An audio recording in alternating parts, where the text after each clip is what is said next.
This video is brought to you by Highland Hill Farm. We grow and sell screening and buffering trees for privacy and sound barriers. The DC patient had traveled to Nigeria recently. That patient has been admitted to the hospital in stable condition and is now isolated. The medical team is working with the CDC and other authorities to monitor the person's condition in an abundance of caution. We have activated the appropriate infection control protocols, including isolating the patient, said hospital spokesperson Carrie Ann Hamilton today. Our medical team continues to evaluate and monitor progress in close collaboration with the CDC and the Department of Health, she admitted. How safe is border security? Call Obama now and demand border security now. Thomas Eric Duncan, the alleged Liberian who brought Ebola to America, lied to gain entry into the U.S. And now Liberia plans to prosecute him, alleging that he lied on an airport questionnaire about not having any contact with an infected person. According to sources, Liberia is doing more for our security than Obama.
The deer bait station has 4 paint rollers on it, which rub against the ears of the deer while they're eating.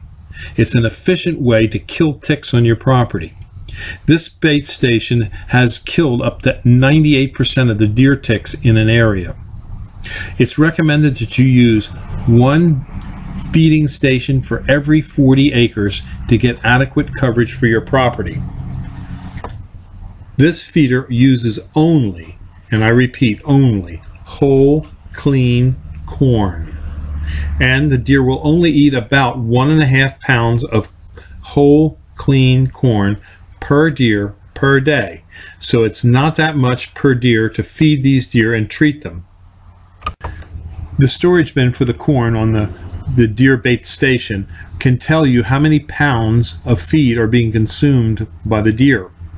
This relates directly to the amount of pesticide you're going to apply to the paint rollers. You need to follow the directions on the label to figure out how much pesticide to apply to the rollers. It's not difficult. It's very easy to do. This is the applicator gun. By squeezing this, fluid will be sucked up through this tube that goes into the can. This is the pesticide. Follow the application directions and wear gloves. This is a new unit, so it's not dirty. But you'll draw in the amount of pesticide needed, and then you'll just push it down on top of the paint roller. So it's very easy to use. If you have any questions about it, read the directions. The directions are thorough. When placing corn in the feeder, do it on a dry day so the corn does not get moldy.